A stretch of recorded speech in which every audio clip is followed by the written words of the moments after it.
Yeah, just to say that all of those listeners out there that love Alaskan bears, we really apologise for Steve laughing at that point, because I just think that was, possibly it could be taken the wrong way. No, look, I was just more thinking, there's just so many places out, so many organisations in need. I wouldn't have, if I had to list the organisations I'm going to sponsor or going to support, it's not that Alaskan Bears isn't worthwhile. It just wouldn't have come up on my list. That's why I'm apologising, just in case you created the wrong impression. All right, so when you grow up in New Zealand, and especially Wellington, it's invariably natural. It's like growing up in Canberra. You will end up in government in some time in your career. So I literally just stumbled into it. Like, the government in Wellington is the biggest hirer. And I did a few gigs in a few different government departments. Hello and welcome to the Help My Wealth podcast, Money Rules or Money Rules. Here at Help My Wealth, we are all about empowering financial success in our community of listeners. We hope you find today's topic both informative and helpful. So, hey guys, welcome to our podcast, Help My Wealth, Money Rules or Money Rules. I'm Hamish Ferguson, and today we've got Steve Logan with me today. Thanks, Steve, for coming along. Thank you, Hamish. Good to be here. Yeah, no problems at all. So we've got a great guest today. His name's Jonathan Srikanthan, and he currently works for Atlassian. And if any of you have paid attention to Atlassian over possibly the last 10 to 15 years, they're probably the closest Australian version to what I would call Google. All right, so they have been very, entrepreneurial and have created a great space for technology and software in the Australian community. So Jonathan has been with Atlassian, I believe it's almost 10 years now. Is that right, Jonathan? Yeah. Prior to that, yeah, about to correct 10. Yep. So, and prior to that, he was with Qantas for quite a significant length of time, and believe it or not, he was with the New Zealand government before that. So, one of the things I'm really looking forward to today is finding out a little bit how this journey has come together. Jono's role with Atlassian is predominantly around philanthropic. You try and say that 3 times, and it's all about helping the resources of the company actually make a difference to the community. So, welcome, Jonathan. Thanks for being with us today. Thanks, Hamish. Thanks, Stephen. Thanks for hosting. No, all good. And have you had a good day? Has today been a day where you're sort of, glad to get to the end and just go, it's almost 1 o'clock or something, or how are you feeling? I will let you know as soon as we finish this interview in terms of how my day's panned out. But no, seriously, it is. We're in the middle of sort of yearly plannings and performance reviews and stuff like that. We do 2 cycles, so it's nice to take your head out of that for now and sort of focus on something different. Yeah, okay. And did I introduce you okay? Was that all right the way I described Atlassian, and am I getting into trouble for that at all or not? Yeah, I think comparing it to Google is probably more the other way around now in Australia. Right. So, yeah. But no, great intro. You know me well. Yeah, cool. So, Jono, also married with 2 children. We did get into a bit of strife before because we realised that their dog is classified as one of the kids. So that's just something to bring to attention now. And married to lovely Priya. How long have you been married for? We have just clocked over 15 years. Yeah, okay, great. So, yeah. So, Jono, if we can start off, just those 3 companies just don't really roll off the tongue very easily to me, going from the New Zealand government to Qantas and to Atlassian. So, I guess, can you help us just for a little bit, just to unpack that journey from your perspective and how you ended up in each of those roles and why? Yeah, absolutely. So, when you grow up in New Zealand, and especially Wellington, it's invariably natural. It's like growing up in Canberra. You will end up in government in some time in your career. So I literally just stumbled into it. Like, the government in Wellington is the biggest hirer. And I did a few gigs in a few different government departments, Ministry of, Agriculture and Forestry, and then my last one was with the Department of Health, which gave me very, very different exposure to different things at a very strategic sort of policy type level. And then I had the opportunity to take a sabbatical and move to Australia, which I loved. And worked in a few smaller sort of roles, and then landed at Qantas in a HR capacity. And then an opportunity came up to work in their foundation, and so that sort of started my journey in the area that I guess it's broadly known as corporate social responsibility, which is essentially, and you described it well, Hamish, it is about sort of channeling the resources of the companies to make a difference in society and the areas where they work and so on like that. And so Qantas and Atlassian, same sort of journey there. Actually, interesting story. Both of those roles were mat leave covers. So I had a 9-month stint in Qantas, which in their foundation, which then turned into a permanent role, which then turned into running the foundation. And same with Atlassian. I still remember leaving Qantas. Can I share the story? Yeah, go for it. Sorry, yeah. I still remember my role actually got made redundant after 10 years or 8 years. And I was about to sign off, and I sit in this network of corporate foundation managers in Australia, and I just send them all a note saying, hey, I'm going to take 3 months off and kind of figure out what to do, and I'm going to get rid of the suit and wear T-shirts and board shorts. 5 minutes later, my phone rings, and it is the lady that was working at the Atlassian Foundation, and her opening pitch to me was, how would you like to wear T-shirts and board shorts for the rest of your life? and that sort of started, and she was going on mat leave as well. And so that was a 9-month cover that sort of now turned into nearly 10 years.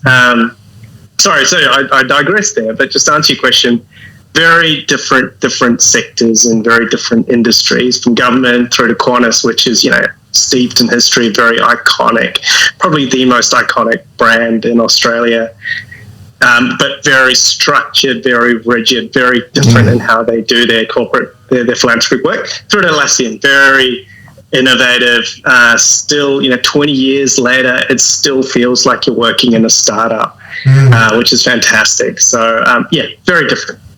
Okay. And help the listeners and ourselves to an extent understand, because, when I think of philanthropic type work, obviously there's a lot of need out there. There's so much, there's never enough, So when you're working in an organisation like that, how do these organisations actually sort of work through that problem or that question? Is that, can you answer that? Yeah. Yeah. Look, it depends on the organisation itself. But what we notice is that the organisations that do it really well are those organisations that are the ones that are really tightly focused in what they do in the community. So. And so for us, at Atlassian, we're very tightly focused on a couple of things, and predominantly education is sort of where we make the biggest difference, and that's where we put a lot of our funding into. And in education, even that within that space, we've really narrowed it down to skills of the future. How can we empower young kids, educate young kids in skills of the future? Because really, that's where technology is really disrupting the education space as well. So we really want to play in that space. There are a couple other things that Atlassian really focuses on is, we're really big on this whole Pledge 1% movement, because that's how literally the foundation got started. The two founders at the start of, their journey with Atlassian parked 1% of equity in a charitable trust. They weren't worth anything at that. I think they were in credit card debt or something, 10,000 credit card debt. Fast forward to now, it's a 50 billion or whatever the share price is, US $50 billion company, and that 1% is now worth significant amounts. So we're really trying to get that message out to other startups and other organizations. Look, start your philanthropy now, build it into your DNA, park some of that equity, give away, percentage of your profits, give away percentage of your employees' time and products and so on. Do it now so that when you're further down the journey, it's much easier. So they're the sort of the main things that we really like to, that we play in. And I think that's really, if you're an organizer, if you're a corporate and you've really honed down your area of giving and focus, I think you tend to do better. And it's like that even personally with us, right?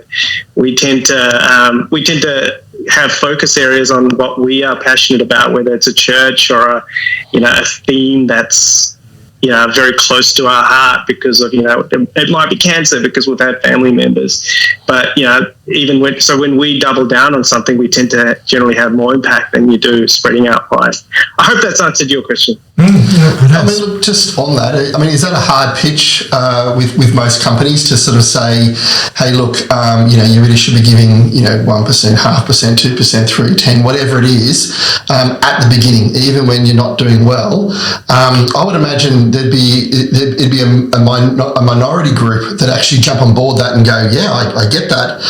So the rest, it's a conversation. Do you find it an easy conversation, or I'm assuming it's not? But I'd love to know what your thoughts are. I think it's been an easier conversation than what we've originally thought and expected. And I think it's because it's not just Atlassian. We've had other organizations that have done something similar. The best known is Salesforce, right? They're bigger and sort of more well-known than Atlassian. And they really pioneered the whole 1-1-1 model, which is 1% of equity, 1% of profit, 1% of employee time. And I think proof's in the pudding. Since we started this Pledge 1% movement, right, we've got over, I think the last count, about 15,000 organizations around the world. I think it's even more, probably closer to 20, that have actually taken that pledge to start giving back in some capacity. So I think it is easy to do, but it's easy to do at the early stage. When you're a ASX listed company, giving away 1% of your equity is just too hard.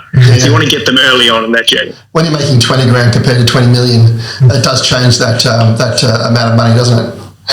Absolutely. But I think it's also about control, right? Yeah. When you are a privately owned company, you have that decision to do that. But all of a sudden, if you're listed, then all of a sudden you've got other state shareholders and so on like that. You've got a lot of fiduciary sort of duty. So it's about getting it in before you sort of experience that growth, which we hope, the companies that have taken the pledge do, because the more they do it and the more they grow, the more money we want to see back into the sector. So with the 1% movement and that pledge that a company does, is that them, pledging that and then they decide where they're going to be putting their money, what they're going to be doing, or as a group, as a 1% movement group, have you sort of organised a structure where people actually can look and see where are some good places to put their money, or is it a very hands-off approach? Absolutely, it's all at their discretion about what they want to do.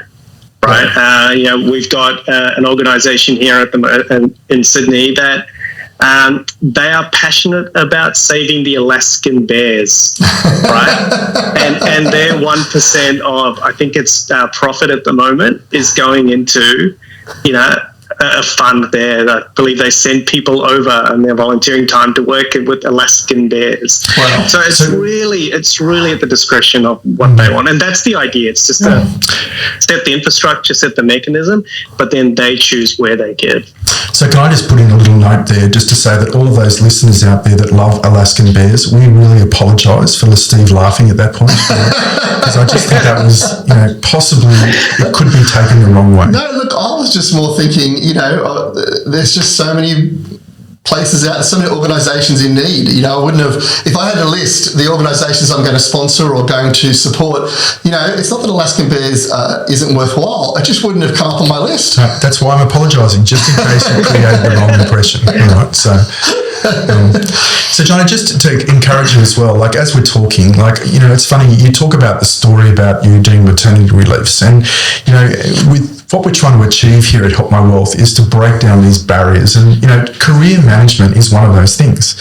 So I wonder how many people have actually walked away from a job proposition or a job opportunity because it was a maternity relief, because they didn't feel like they were going to get that job security out of it, and not realise the potential and the opportunity that possibly can come off the back of that if they get in, they do a good job, they show what they're made of to an extent, and be able to build it from there. Would you agree with that? I think so. I think I think the need to have financial security sometimes hamstrings, sometimes really hinders opportunities when they're faced to you. And I'm the greatest example of that, right? At the back of my mind, I'm always thinking about, the next role or the next opportunity. how's that going to support me and my family? So it's a very real fear, right? And I do think that is something that, you've got to give consideration to. But the trade-off is that sometimes you do give the horse in the mouth, like a real good opportunity. So it is finding the tension about sort of, minimizing that or sort of dealing with that sort of anxiety that you have around there to what it can open up. For me, the Atlassian one was easier to do. My role was already redundant, right?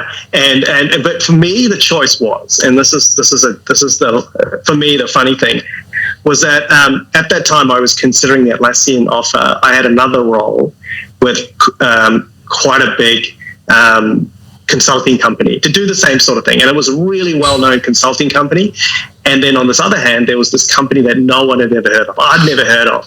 My wife was like, "Look, they got swear words in their values. You really want to go after the startup sort of thing, right?"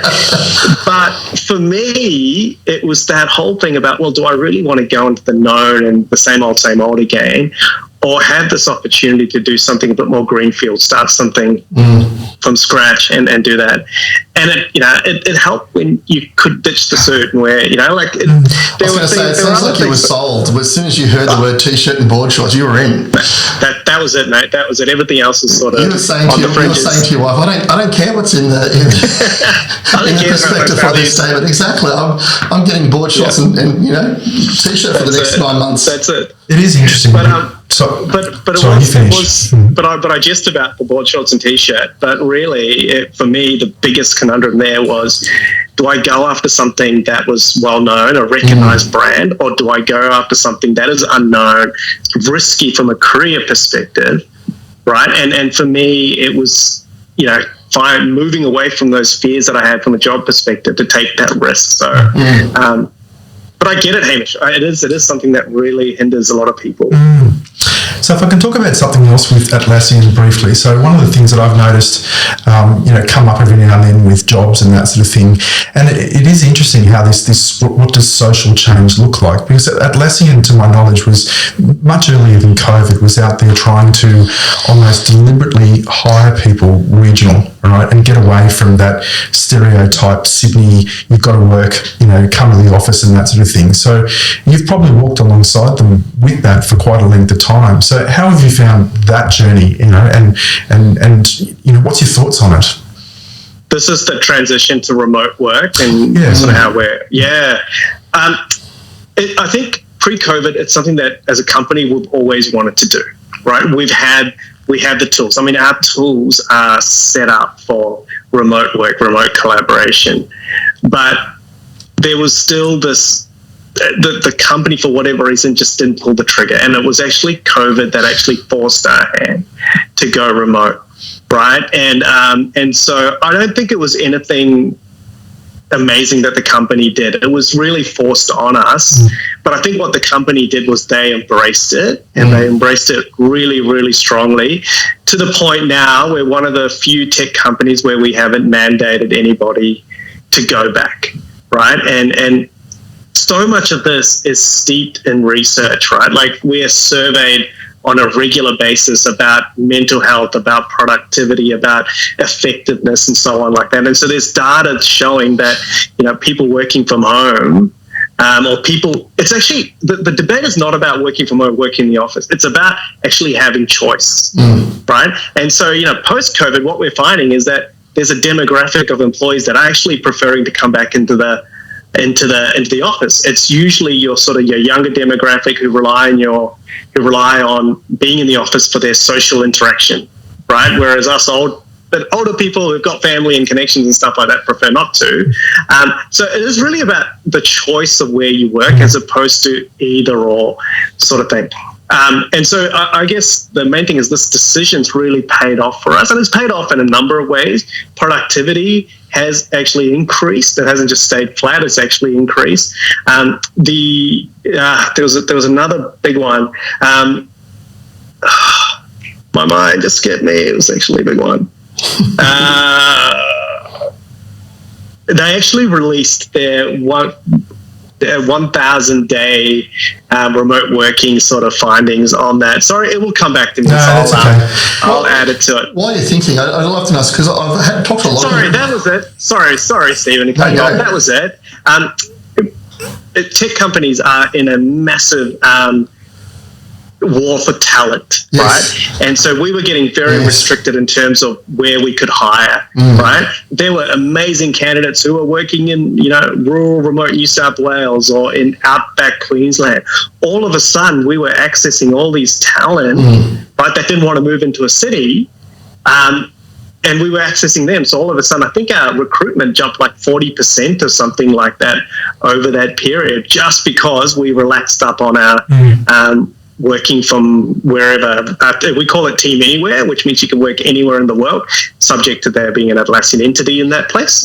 But it's just opened up. We've got a guy who drives around America in a camper van, surfs, and codes during the day. That's his sort of lifestyle that he chooses, right? And it's about giving everybody that flexibility. Oh, let's face it, he surfs during the day and codes all night. Sorry, say it again? He surfs during the day and then probably codes all night. Possibly, yeah. Yep. So, look, I've talked to a few people about remote work, particularly post-COVID, where a lot of companies were forced into that, and then some have gone back and not. And the question that always comes up is culture. That there's been a bit of a culture shift now. Like, I was talking to one person who actually works in the military, and he was saying it's amazing how well the military, the army in particular, took on remote work for a lot of their officers. But he was saying, when he goes into the office now, in head office, there's not as many people there, and so the culture has sort of changed. It's not that the culture's bad, it's that it's different. You don't have all the people walking around, the conversations going on, sitting at lunch, doing extracurricular activities. Do you find that that's changed with Atlassian, or have you just evolved into something different?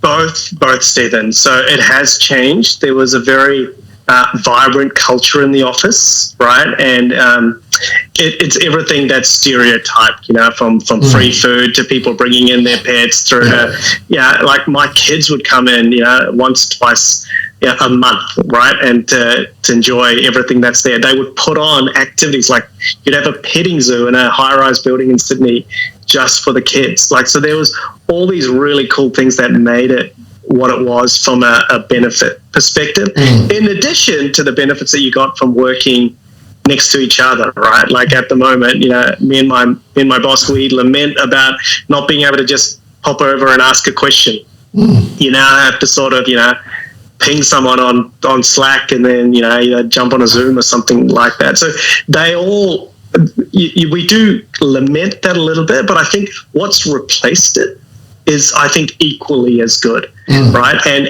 it is those peripheral things which are very important to the individual that I think has become more of a value than the sort of the office related stuff. So, for example, you've got young people who are now able to, move away from Sydney, and I'm using Australia context here, move down to Wollongong, further down, Newcastle, and afford a property.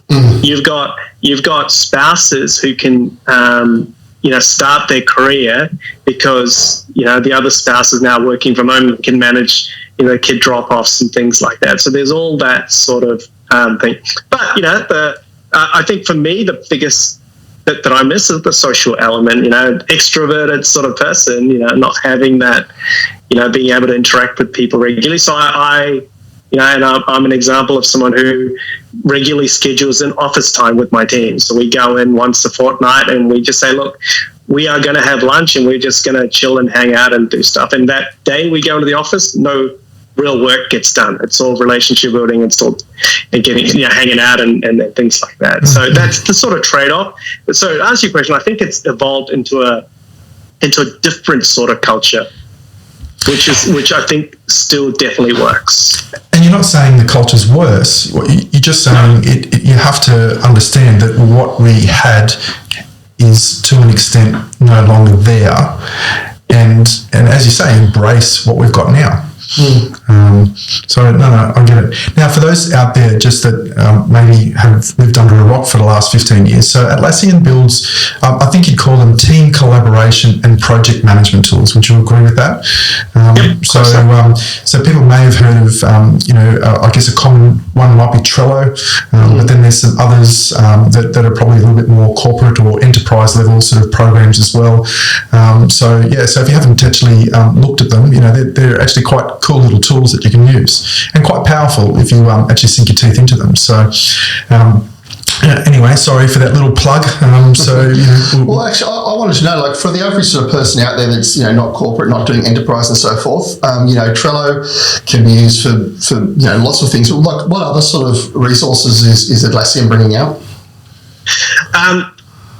So the most of the software product has really been aimed at the software developer market, right? And so it is sort of I would say probably not the most intuitive if you're a everyday mum and dad type user, and that's where products like Trello fit that beautifully. Yes, right. But the other thing I think people also miss is that Atlassian is, we do build software products and that's our bread and butter, but there's a whole lot of work we do around practices and playbooks and so on like that. And I think that's something, that I would encourage everyone from, whether you're a financial planner through to a teacher to someone running a big multinational company, that you check out, because they're really useful tools and plays there about anything and everything to do with teams, right? So whether it is understanding the health of your team, whether it is understanding a problem, it is how do you get onto the same page about a particular problem,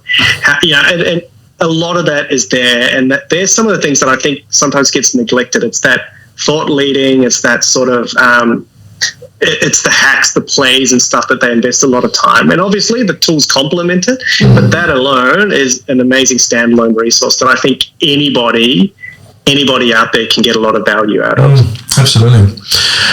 So, Johnny, tell us a little bit about, if we go backwards, growing up in New Zealand, yes, so family life. So I'm wanting to get out of you, or tease out of you now, your journey with finances. All right. So growing up, what was that like? Did you have parents that actively talked about money? Was it a bit of a taboo subject? What are some things that you sort of remember from your childhood around finances that possibly have helped shape you a little bit today? So I spent my first 7 years in Sri Lanka. So I don't know if you know, but we left there as refugees, and New Zealand took us in. And so I sort of I had sort of two phases in terms of my journey with money, right? Our life in Sri Lanka was very comfortable, right? We had a toilet inside the house. Like that's massive. We had colored TV. We had 2 cars, right? Like and so I was sort of exposed to a lot of wealth in that, and my dad was very savvy when it came to sort of generating wealth and making money and so on. Like that, he was a lawyer, and so he knew how to do all that. But then, the Civil War hits, and we're sort of upended and moved to New Zealand. And for him and for my parents, it was really hard to start over again. So the next phase of my money of our journey is sort of when we were sort of young kids through to teenagers type thing, was living in an environment where it was very tight. It was sort of pay to pay and so on like that. My dad experienced redundancy that he never really fully recovered from financially. It was the best thing that happened to him from a career perspective. It really shifted his focus away from pursuing a career to sort of more he pursued a career in faith and so on like that, which really was very fulfilling for him. But from financially, it probably wasn't the ideal sort of environment to grow up in. But that said, I think a lot of sort of what myself, my sisters, we all sort of take on board now is that in that sort of time of need or that lack, we became really self-sufficient. So a lot of us, the 3 of us, we had jobs from sort of when we were 10. right? We were paper running it. I was a paper run. I was a cook at KFC. Right, no, sorry, it's a chef at KFC, right? I worked the dishes at an aged care facility for 4 years, data entry, gardening, yard, whatever it took to earn some extra coin to fuel the lifestyle that I guess I wanted to have as a teenager and at university and so on like that. And it was the same thing with my sisters as well. My parents provided the bare minimum, provided a roof under our roof for us, food on the table, access to education, and the most amazing love that you could find. But outside that, we had to really go and work for it and fend for ourselves. And I do not regret that one bit, because it really taught me the value of money. And I love to see that replicated in my kids as well. It's sort of an aspiration. Yeah, okay. And do you think that somehow, like, was that early life stages and changes, is that what sort of led you to have a passion in the philanthropic world, or where did that sort of come from? Yeah, when my parents were always big on giving back, right? And they did a lot of their giving back through their church and through their faith. And so that seed was planted in us, I think, from day one, right? And so when I realized that, hey, you could actually make a career out of this, right? And you can actually do good, you can impact thousands and thousands, millions of lives, and yet actually make a living out of this and actually build a career out of this. I think it all sort of stemmed from those sorts of seeds that happened. But I don't think this sort of career, anybody wakes up going, I'm going to be a social impact manager or work in CSR. People in this space stumble into it generally. And the people that generally do well have usually come from other careers, and because they've brought in really useful transferable skills. Yep. Right? I hire a lot for roles, and sometimes the worst candidates are those ones that have gone and studied this at university up to like a master's and a PhD level type thing, but don't have any real world experience in it. And so the candidates that are like top notch are those ones that have actually got work experience in the space, sort of lived it, done the grind, such. So what you're telling me is you can't get into your role unless you're a chef at KFC, is that right? Yeah, you've got to have done a paper run, a chef, and done the dishes. But specifically a chef at either KFC or McDonald's, not at some fancy restaurant. That won't work. No, KFC. It's got to be KFC. It is interesting, though, in the sense that I know that there's been a couple of aha moments, call it, as I've grown up, where you sort of, you don't realise how your earlier years have shaped you in terms of what's important, what's not. And all of a sudden you can wake up, and I'm guessing you've probably had these moments as well, where you sort of go, gosh, I'm getting a bit passionate about this at the moment for whatever reason. But then you think back and you go, oh, wait a second, there's so much in my background that actually gives me reason to be passionate in this area. Would you agree with that? Yeah, I think so. I mean, I can speak to an example that, just came to me at the top of my head. And for me, that area that I struggled with was high school. I hated it. Like, it just wasn't geared for my way of learning and the way I was wired. So I struggled for it. I was there because I had great mates, and we would fix up cars after school and play sport, and that's what made it for me. But so fast forward, that there was that frustration. Fast forward into my work at Qantas and at Atlassian, we were doing a lot of work with young people, and we were seeing a lot of people, especially in the sort of the eastern corridor of Sydney, young people who just weren't engaging with the workforce and engaging with their studies. And that led over a season or a period of about 18 months for me and somebody else to set up a organization called Young Change Agents. So Young Change Agents basically provides social entrepreneurship training for young people, right? And it gets them thinking slightly differently to the way our current education system is geared.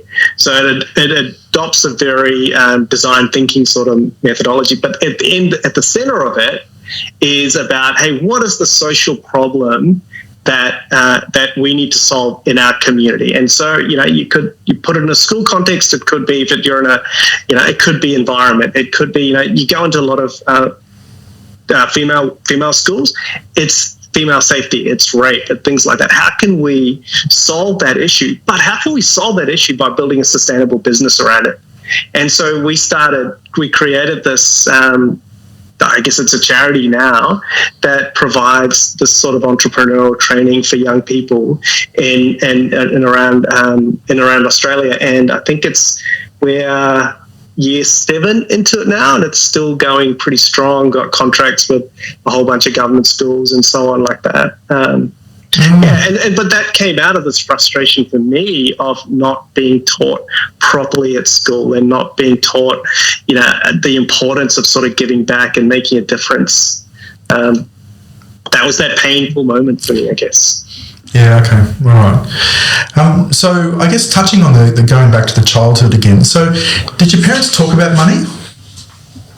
Like, where did this drive come from? Do you think it was just the Sri Lankan thing, or did your parents still have this, call it, almost dinner lessons around, how to take these steps, or where do you think you got it from?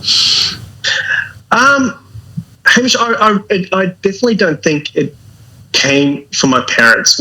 It might have come subconsciously through my dad. I know my dad was quite entrepreneurial in his Sri Lanka days, right? But my memory of it growing up sort of in New Zealand was just the constant fear of not having enough money, and my dad working a few jobs here, like 2-3 jobs sort of to make ends meet and so on like that. So it didn't come from there, Hamish. I think for me, it really just came from like self-educating myself and being exposed to people, right? So I see it growing up in little old New Zealand in the 80s and 90s. You had this amount of knowledge around education, around finance. And then you move to Australia, a slightly bigger market, and you see how finance is done and how wealth generation is done. And so that was another learning opportunity.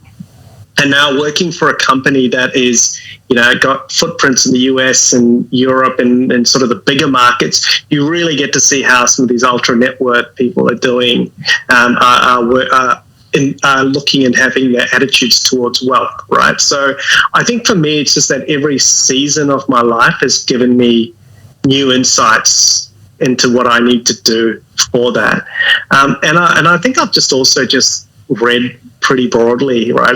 There was a season where I was very interested in property, and so I just consumed as much as I can and learned as much as I can and made as many mistakes as I can. And that was a big teacher for me, like making really big mistakes and learning from things like that. So if we take those seasons and bring them all together, and someone comes up to you, John, or a young person, part of your program, whatever else, and says, hey, I'm really trying to get ahead financially in life. What are the things that you would say to them? What are the tips that you would say to them from the point of view, okay, this is what you need to do? Yeah, get a great financial planner like Hamish, number one. No, it is important though. I think it is important that you surround yourself with people that are going to speak into you in a bunch of areas. And I didn't have that for a while. Right, and I do now. I have Hamish, you're one of them, and I have other people that feed input into me. Right, so I think it's really important that you surround yourself with people that are going to feed wisdom, especially around financial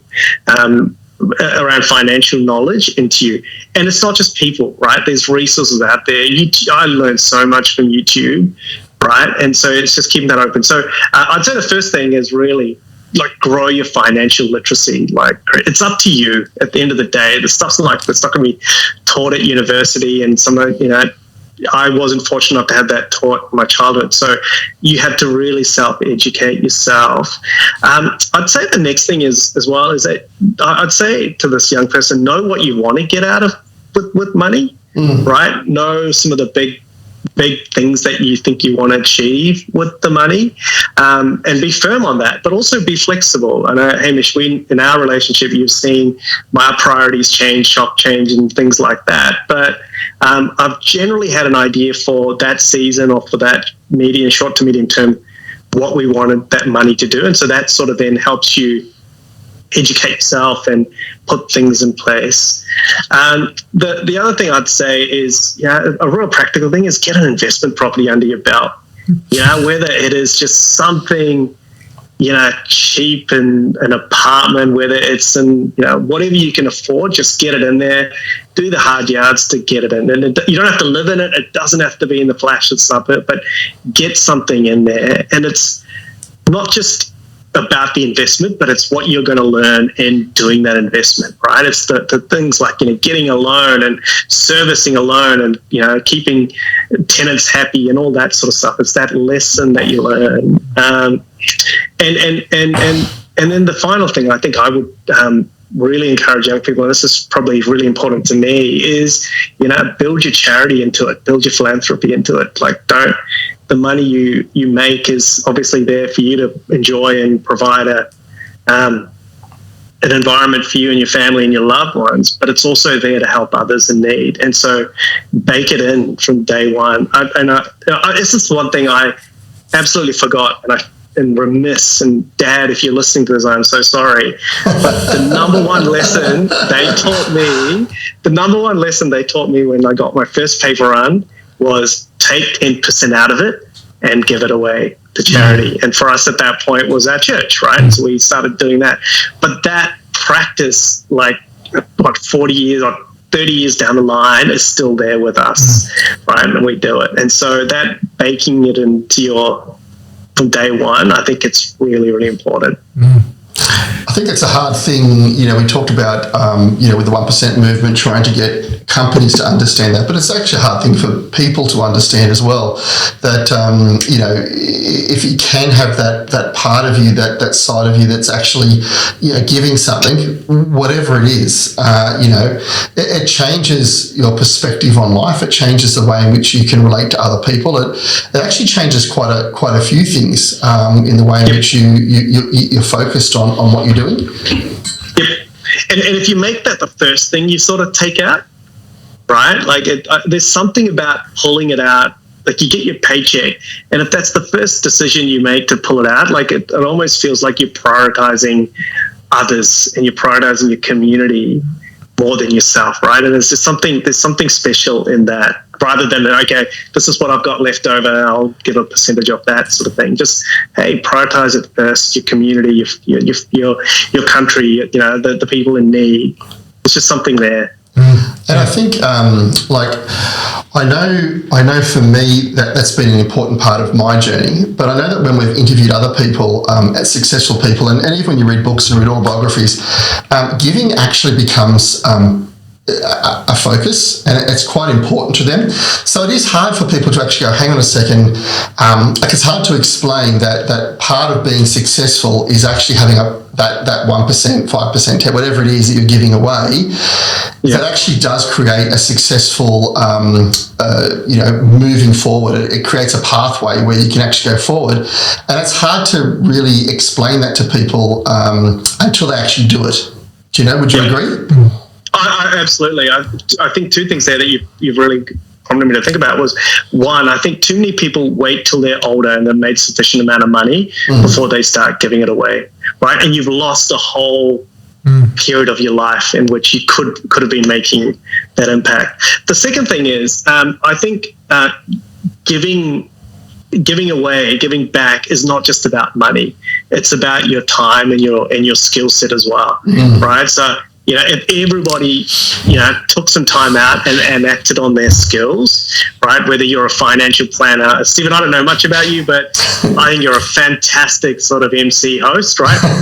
If you took those skills and you sort of used that to give back to somebody in need, right? I think that it's sometimes way more valuable than the money that you can drop into a bank account or something like that. So don't discount the value of volunteering and giving back, especially with your skill set.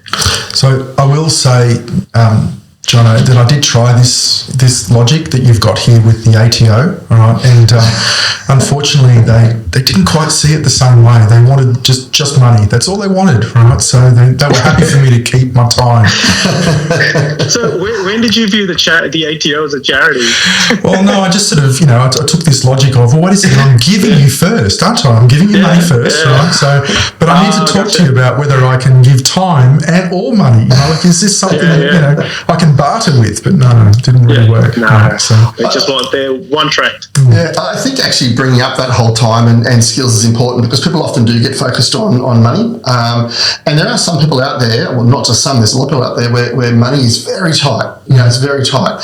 But it's actually about going, well, hang on, what can I give to my community? What can I give to those around me in relation to that, which is great to focus on. So I wanted to recap on what you were saying in regards to that question around finances and offering advice. So you're sort of saying for you it was having mentors around you, whether they're professional mentors or not.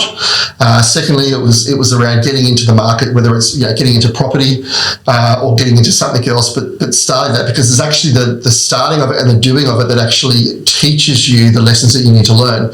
And I think one of the things that we've found when we've been talking to people and actually looking at research and so forth is that older people tend to be more financially literate. And it's not because they did a course or they had a better schooling. It's because they've done that. They bought their first car, they bought their first home, they bought their investment property, they got some managed funds together at some point, or shares. They've done these things, and so therefore they have that knowledge. And I think that's actually really important, is to say, what's that old saying, what's better than doing it today, doing it tomorrow. It's like getting into, if you're not doing it now, like just actually start something and get going, even if it's a small amount. But other than those, is there anything else you'd sort of suggest to someone that for you has been something that's really propelled you forward in your own personal finances? Yeah, I made a comment earlier about getting that investment property under your belt, right? And for me, when I was growing up, that was pretty much that, and shares were the only really vehicle out there to do it. But I also think where possible, right? Look at starting a business, right, and failing at it dismally, right? Before we started Young Change Agents and had a lot of success in that, and now 7 years later, 8 years later, it's still going. I had 3 businesses that folded and failed dismally. But man, the lessons I learned from those were so invaluable that, each of those failures sort of was a stepping stone to the success that I had afterwards with this nonprofit, this business sort of thing. The biggest failure was that it actually went from a business to a nonprofit, right? And I don't know if that's a failure, but it was, but it was those. Yeah. It was actually easier for us to get funding when you were a charity than you were a going concern business. But that's another story. So yeah, just to say, look, I think there's some value in starting a business, right, or getting started in that way. And the other thing as well is that outside of shares, there are ETFs are really good sort of investment now for people who don't want to do a lot of the hard yards and research and so on like that, who just want a vehicle that tracks the market. What did Warren Buffett say? His advice to anybody was just go and buy index funds, right? And so easy, your education level probably doesn't have to be overly high, but you're getting your foot in and so on. Look, for those of our listeners that don't understand what ETFs are and that sort of thing, do you want to explain that? No, I think you guys can do a better job. But essentially, my understanding is that it is a cross section. It's a percentage of shares in an index of a whole bunch of different markets, right? And so you're not investing in one share class; you're investing in a collection of shares, but very, very small amounts of it. So if you're investing in, say, the ASX 200, it's the top 200 companies, but very small percentages of those 200, and the market or a computerized algorithm sort of determines what organizations are going in and out of that. And sort of the benefit there is that because it's all managed electronically, the fees and stuff like that tend to be a lot lower. The barrier to get into this is a lot easier and cheaper. Yeah, look, the only thing I'll probably sort of qualify over that is just for listeners, obviously this is general advice, but I guess the thing is as well is that, Johnny, you're right, that there's lots of vehicles out there that just take some of that risk away by just spreading the money around into a variety of purposes.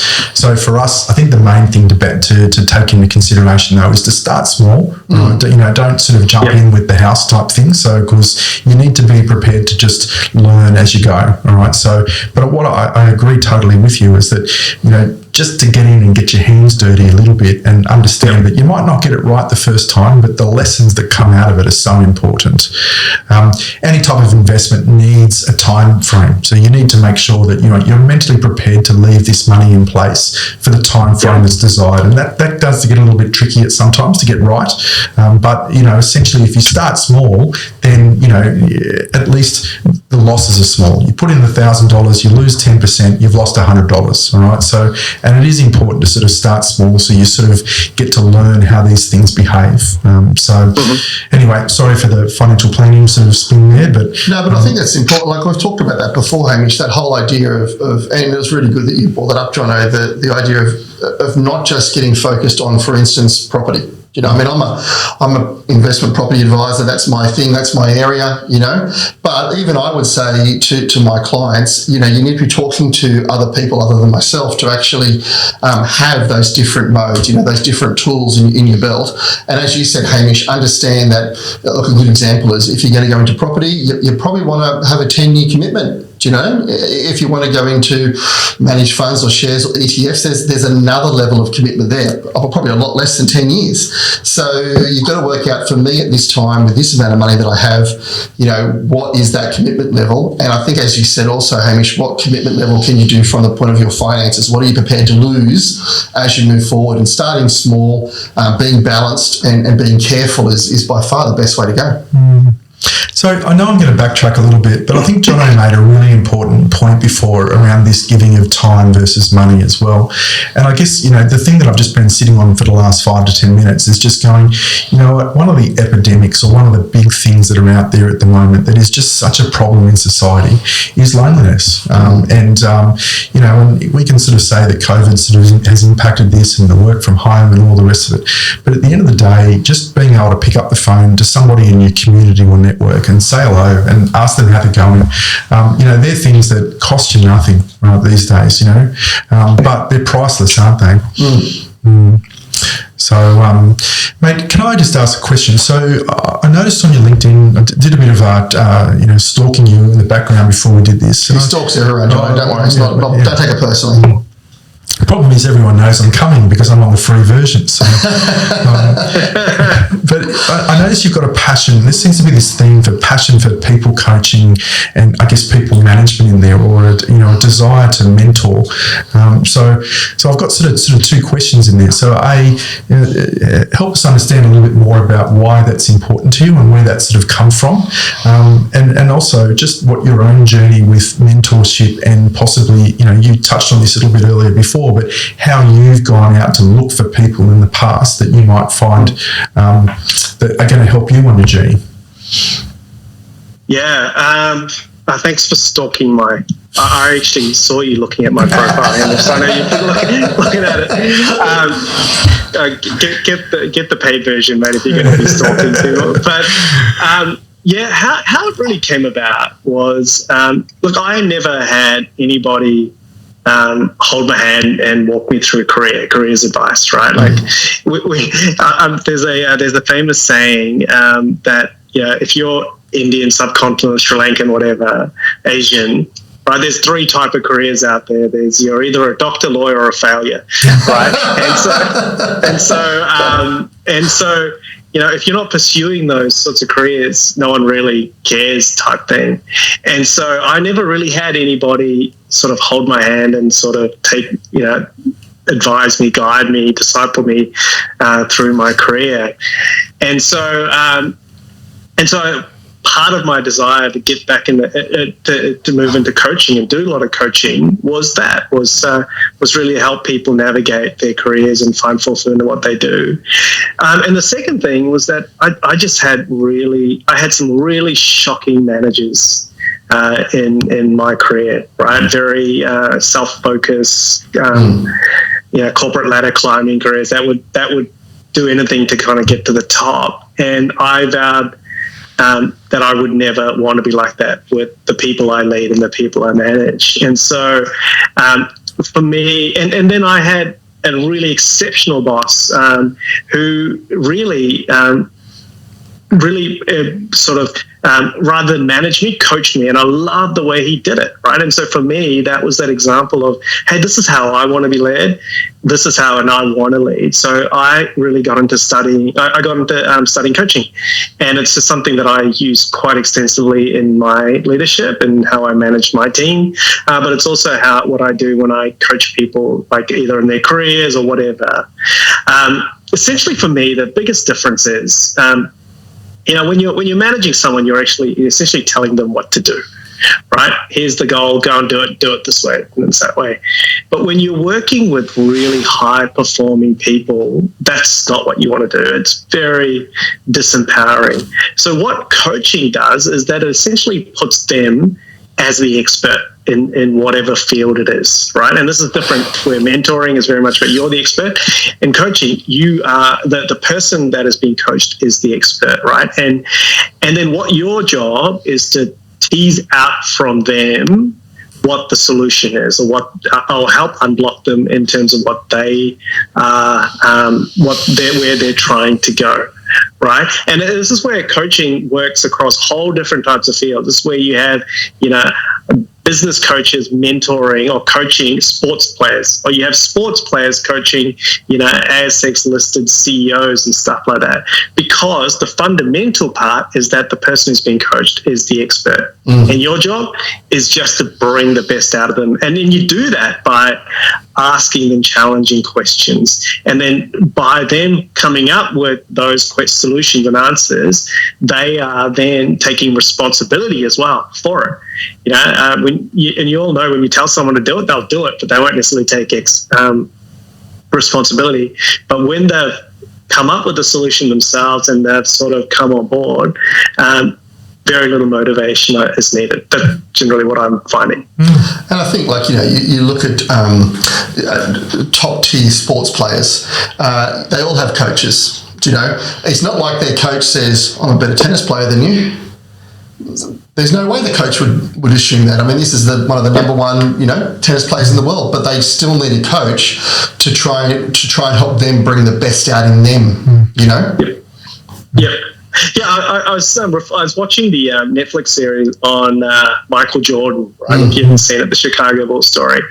And I was thinking, what would the coach of Michael Jordan, when Michael was at the peak of his career, tell him, right? Like, technically, you couldn't really teach him anything more than what he was, right? What he knew. He was the absolute at his pinnacle technically.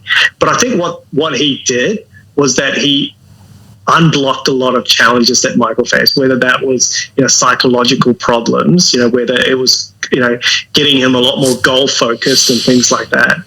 And so I think that's what I love about coaching, and especially coaching really high performance people. They know it all, and they've got it all. They've got all the tools and the kit sort of thing. It's being able to sort of help them and channel them get where they need. I think, Hamish, you're a fantastic financial coach, right? I mean, planner as well. But from a coaching perspective, I just look at how you've guided me and Priya over, the last nearly 15 years, I think, right? 15 years.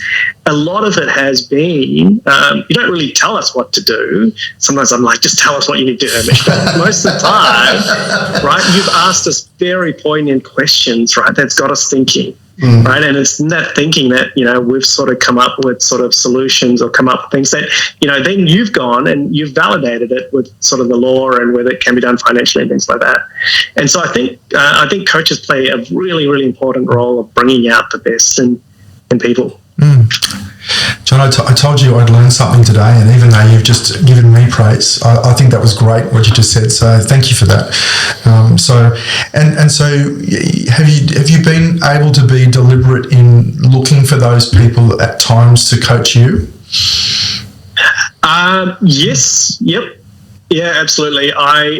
Recently I haven't, but yeah, my approach is, if there's a gap that I know that I need work on, I will go and find somebody, and then that can help me unblock that space. Right. And people come in and out of the seasons, right, to help unblock it. At the moment I'm working with someone it's a very informal sort of relationship, who's helping me unblock. I don't want to go too personal into it, but a specific area of my career that I need to sort of, I need to break, and I need to dispel, and need to sort of have some growth in that area. And he's come into my life, and he's challenging me, and it's really important that I'm challenged. But I know that is time boxed and shortened, and that will end. And then there'll be another problem. You're always going to have problems, right? And you'll need someone else who can help you unblock that area. I think that's really important as well to say, as you said, that it's about different areas. So, you might have Sarah who is a mentor or a coach when it comes to finances, but, you wouldn't be talking to her in regards to, another area of your life. So it's about going, okay, this person is specifically good at this area, and I want them to coach me and to help me to understand and learn what I can from them in regards to this. But it's about not cross-pollinating as well, isn't it? So it's not saying this person's now an expert in every area, because they're going to fail. No one can be an expert in every area, and what's really important is recognizing what you want from that person. And I think what you said then was really important about saying this is for a specific time. This person who's mentoring you in an area for your career, it's only going to be for a specific period of time with that person, and that may or may not continue on. But that's important to actually recognise as well, I think, is saying, I'm getting this person to help me with this issue, and then there'll be someone else after that for another issue. And knowing when it's time to end that relationship. Yeah. Right? I think that's important. Sometimes, coaching relationships can go on a little bit too long, and they have this diminishing value, and then it becomes a bit of a waste of time, not just for you, but for that other person as well. And so knowing when you've achieved sort of what you want to achieve and sort of terminating that is, I think, is equally as important as knowing when to get into a relationship. And how often have you paid for coaching or mentoring compared to getting it free from someone who's working with you or that's older? Yeah. I'm Sri Lankan, so it's free the better. But no, there have been times when I've paid for it. Yeah. And I think there are sometimes you get what you pay for, sort of thing, right? Like some services you just have to pay, and they're worth their weight in gold, sort of thing. But Atlassian, for example, has an informal network of coaches that we also use, specifically around certain areas, and they're free, and they've been equally as good. So I tried to go free where as possible. I tried to give out services that are free as well, but sometimes you have to pay, and I think sometimes coaches have got to make a living as well, right? So there's that balance with time and money, isn't it? So I think it's interesting when you use the phrase of "I'm Sri Lankan," isn't it obvious type thing. So, and of course, so I've grown up believing it was the Scots that held the frugal sort of country, and then my wife was born in South Africa, and she said, "No, we've all got servants. We own the frugal phrase." It's funny how we've all sort of grown up with these stories. But anyway, very much a side note. So, mate, I guess last question before we start to sort of sum up a little bit. But, so financial literacy, we've touched on this a couple of times, and obviously through your journey with Atlassian, this has been something that you guys have been quite deliberate with. So I'm just keen to hear your thoughts on, I guess why, a lot of the research shows that financial literacy is slowly declining over time. Through your work or, your own experiences, do you have any sort of thoughts on why you think that's happening? and possibly what we should be doing as parents or mentors or whatever on how to stop it? Yeah, that's a good question. Yes, I think yes and no, Hamish and Stephen. I definitely don't think it's taught at schools, right, to the way that it should be, right? And I think what needs to be taught is the practical side of things at school, the scrappy nature of personal finance. That is just not taught. And for me, I had to learn that by doing it my way, getting my own jobs and, investing in my way and surrounding myself. Would I have been better if it was taught at school, if I had that sort of platform? Yeah, absolutely. I think I would have been. But also I know that I'm a sort of a guy that needs to learn by doing. So that's just my thing. I think people who have a slightly advanced knowledge of financial literacy, and I don't think I'm one of them, but, people who have done reasonably well have that responsibility to pass that knowledge on, right? And you have to start at home, right? And that's something that I want to do more of. But I also realize that sometimes I'm in a family where that is not viewed as important. So then it has to be taught in a way that it's role modeled, right? What do they say? It's so much of it, things are absorbed rather than taught.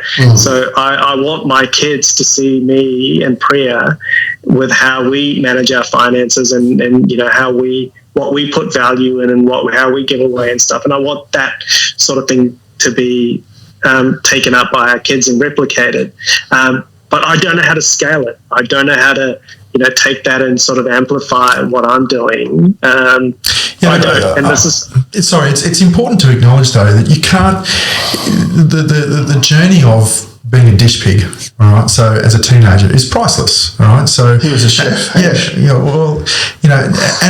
was a chef as well. So he actually got to have the knives thrown at him, right, in the kitchen, and then possibly throw the knives back when he was at KFC. But you can't teach that. You can't teach somebody, how the value of just getting in and sweating and just having to, absorb that water and just scrub your heart out for 3 or 4 hours. Like, you can't teach that, can you?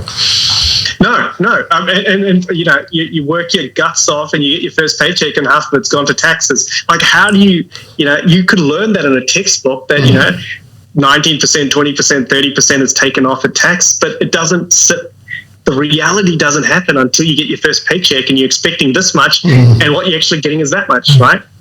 Like, that stuff has to be experienced. And I think if you experience that at a younger age, it's much better than, as you get older and so on like that. So, it is valuable, and I'm just thinking about, we do some internships with Newcastle University up here, and there's been a couple of times where I've had to sit down, final year students and go, you need to wake up, you need to actually communicate and fight for your existence type thing. So, like, you can't just expect this stuff to be given to you on a plate. And they're things that, I would hope that those people that have heard that have really listened and gone, okay, all right, so I'm not God's gift to mankind or womankind or whatever it happens to be. So, So that experience is really important, which comes back to the property investment or, getting in and getting your hands dirty and doing, just not learning, isn't it? It's really that theme of you got to have a go, all right, which I think is valuable. So, Jono, in closing sort of things, a couple of more hopefully light-hearted questions to be able to finish off with. So if you could go back to your 18-year-old self and give yourself some advice, what's one or two things that you'd probably say to yourself? And it's not just money advice, talking general career. You can, things like that. Absolutely. Look, if I was speaking to my 18-year-old self, I would start by saying a few things. One, don't get hung up on this. You need to be a doctor, lawyer, or a failure. That's because I think that really got drummed into me culturally. Right? Our culture is big on that. So don't always be bound to what your culture puts on you, right? At the end of the day, your grades aren't going to matter jack until after you get your first job, right? After that, no one looks at your HSC grade, whether you got an 8 or 99.9 or whatever. They look at whether you can do the job and experience and the attitude that you bring in. So none of that matters. Career-wise, I was thinking about this because I'm about to hit 10 years at Atlassian. The thing I'd tell myself is don't go and work for an established company, for a well-known brand or anything like that. Go do the startup thing, right? Because the startup thing gives you are almost a jack of all trades. You are doing everything, right? One day you're doing, the finance stuff. The next day you're the people person, you're the people manager, you're doing marketing goals, whatever. And the experience that gives you in such a short time is so much more valuable than you will learn in any graduate program, any first job, and then so on like that. Because as soon as your first job is generally very targeted niche area, and this is by getting into that startup type of environment, you get a very sort of holistic exposure to a whole bunch of different careers, right? And I wish I had that, because I think that would have fast-tracked my appetite towards something much more than sort of how I started. But so what happens when you grow up in Wellington or Canberra? As you said, if you weren't in the government, you're the odd person out in the street. You're unemployed. That's right. That's it. So, look, Jonathan, one of the things we ask all of our guests is, if you're going to write a book, what would the title be? Oh, tough one. Let's see. Jeez, that's putting me on the spot there. I would say I'd love to have something around lawyer, doctor, or I was thinking the same thing. something like that. That's a great title, lawyer, doctor, or failure. or even why failures are better than lawyers and doctors. That's it. I'd flip it to the positive. I'd need to get approval from who was it? Jay Shetty, who's the famous sort of philosopher, the guy that became a monk and then went on to sort of have this massive career as a speaker. But he coined that term. But yeah, I would definitely say it in the positive, right? Why being a failure is better than being a doctor or a lawyer, and so on. To all those doctors and lawyers out there, it's okay. We still value what you do. Yeah. Well, look, John, thank you so much for coming on today's podcast. We really appreciate it. We've really enjoyed listening to you and hearing your story and where you've come from and your advice to all of us. But thank you so much. Yeah, very, very appreciated. Thanks, Jono. Thanks, guys. Really love talking to you all. No problems. Well, Help My Wealth is all about empowering your financial journey and to do it in a balanced and safe way. And today we've done that by talking to Jono. I hope this has been good for you and that you've enjoyed it and taken something out of it. Bye for now. We'll see you again next time. Thanks, guys.